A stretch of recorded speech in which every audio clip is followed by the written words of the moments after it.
Welcome to the Texas Goat Radio Show. I'm your host, Matorius. This is part 2 of the 1878 live stream by Owen Benjamin. As you can tell, I don't know what that was. My mouth has cleared up a little bit. I do not feel like I am speaking with a mouthful of marbles, or like I've just eaten a pack of, what was that, Orajel.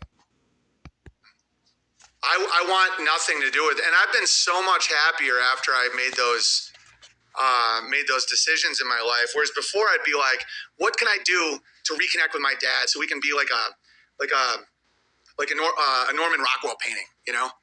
Like, what can I do so that I can call my dad and ask him about questions I have about being a father, and he can give me advice, and we can have a laugh together about when I was a kid and how great it is to be a father. My dad never wanted to be a father. My dad doesn't care about his grandkids. My dad doesn't even know their names. My dad checks his money 5 times a day.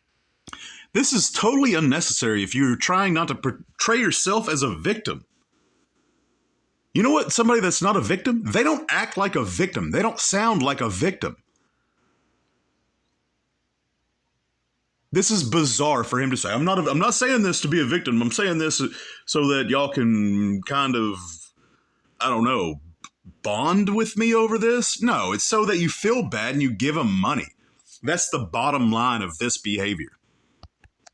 5 times a day, he'll like call up and be like, well, how much do I have in this account? And how much do I, he's fucking gone. And the minute I realized where I'm like, I don't need to ever try and please you ever again.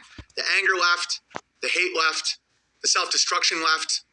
I used to have a superpower because I didn't have I've never been suicidal in my life, but there was a huge chunk of my life where I didn't have a lot of value for myself. Where because I had a dad that was suicidal and a dad that didn't want children and loved abortion and said that we were a burden on him, and he was always in pain because of his family. Like we'd be going to bed and I'd be 6, 7 years old, and all we'd hear from the kitchen is these goddamn kids, these goddamn kids. Like demonic, dude. Like fucking demonic. And he'd be cleaning the kitchen. Oh, these goddamn kids. And I was a sweet kid. I was a nice kid. I was a really nice kid. Like I was always very...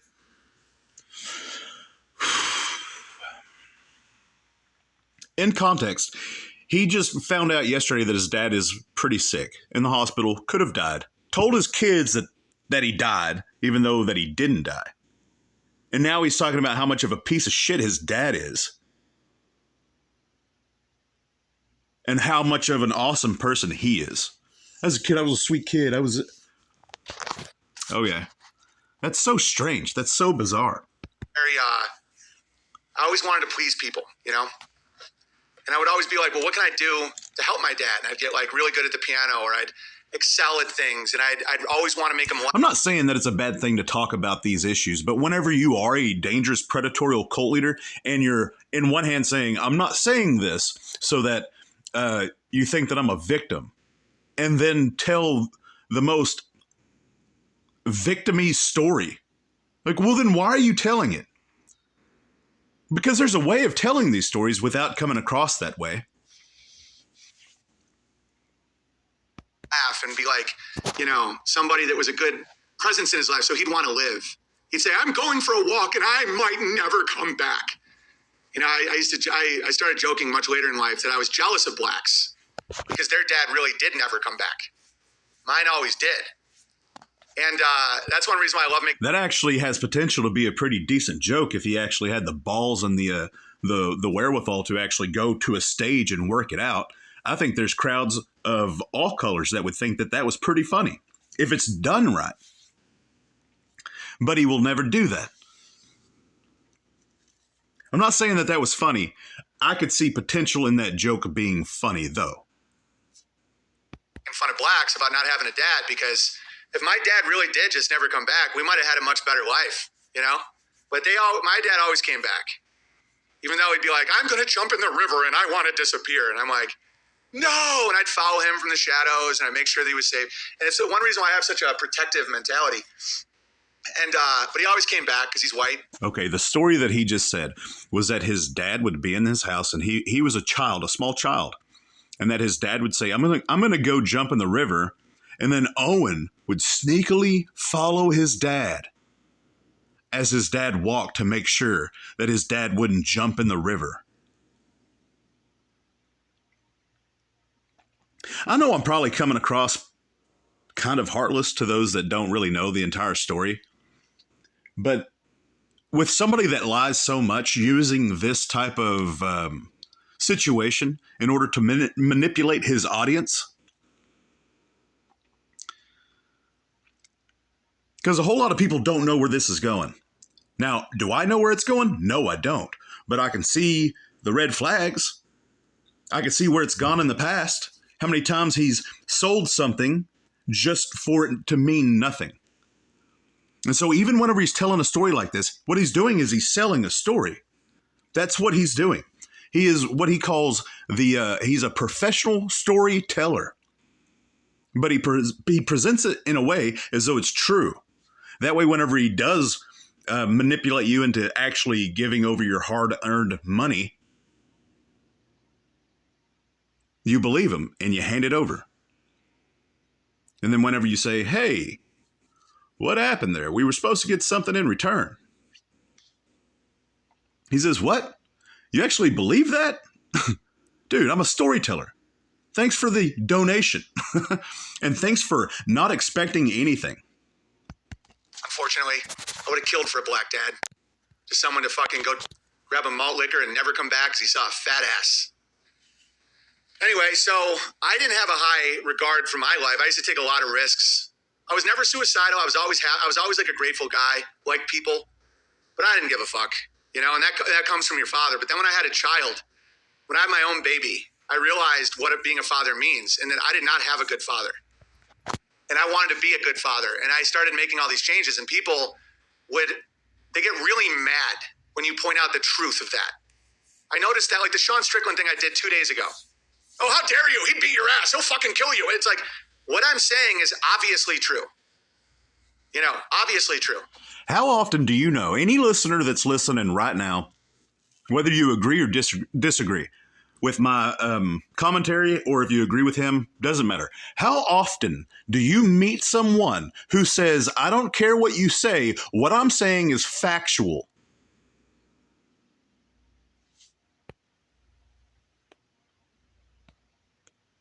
You point out the truth of that. I noticed that, like the Sean Strickland thing I did 2 days ago.